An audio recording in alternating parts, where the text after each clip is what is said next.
Hi, everyone, and welcome to Organic Chemistry on YouTube. Today, we'll be talking about inductive effects on acidity.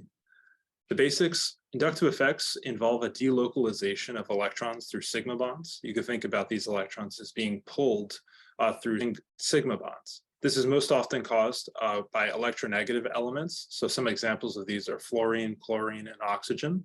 And this can help to polarize covalent bonds. Acidity, well, this is the ability of a molecule to donate protons, sometimes written as H+, or the hydronium ion H3O.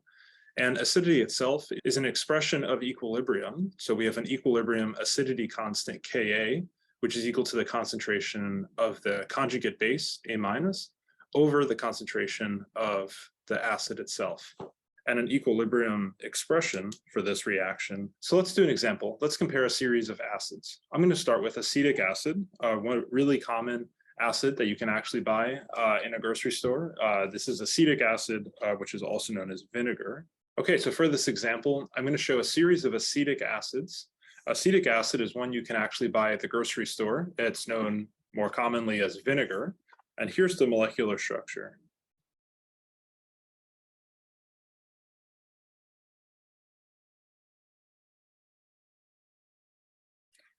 Now you can measure the strength of an acid with the pKa unit.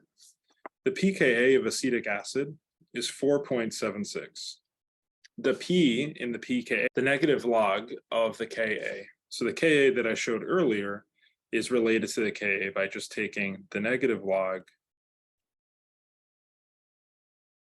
of that Ka value.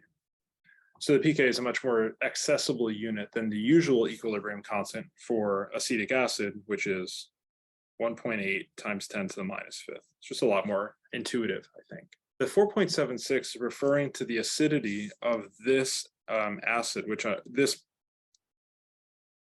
pKa is referring to the acidity of the underlined hydrogen in red.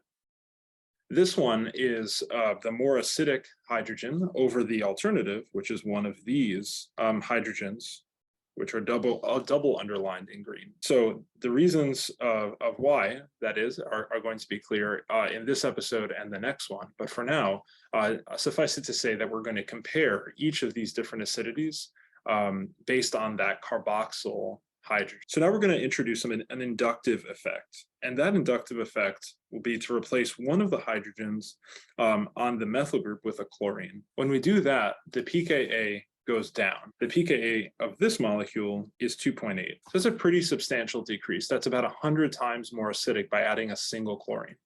So what's happening? When we consider the strength of the acid, we have to consider the stability of the conjugate base.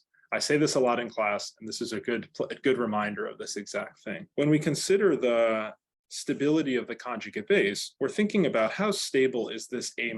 This A-, if you like, in this compound is the following compound. That chlorine is electronegative and helps to pull electron density towards itself. And it does so through the sigma framework, which I'm highlighting in this molecule in bold. So the electrons are on the oxygen anion are literally pulled through the sigma framework and thus stabilize the oxygen because it's not localized on that O-.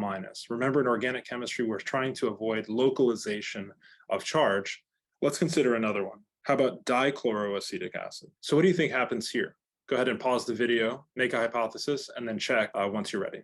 Here you have two chlorines, which doubles the electron withdrawing ability of this now dichloromethylated functional group. This brings the pKa down even further to 1.3. This is another substantial effect in the overall acidity of this compound. Going down 1.5 pKa units corresponds to something like about 50 times more acidic than even the previous one. So let's try for one more. How about a trichloroacetic acid? What do you think the pKa is going to be for that compound? Take a guess, pause the video, and when you're ready, join me again to find out the answer. Okay, so this pKa value is actually 0.6.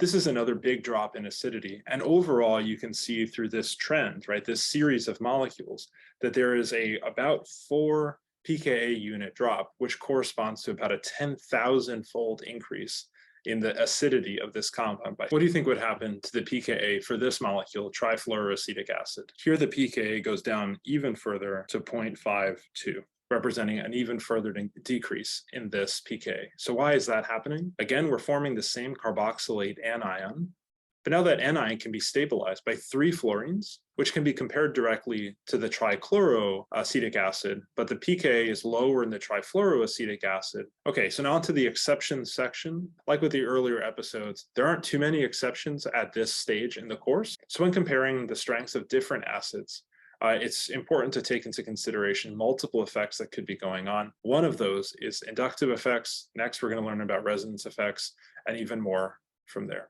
So that's been inductive effects on acidity in 5 minutes or less. Thanks for watching.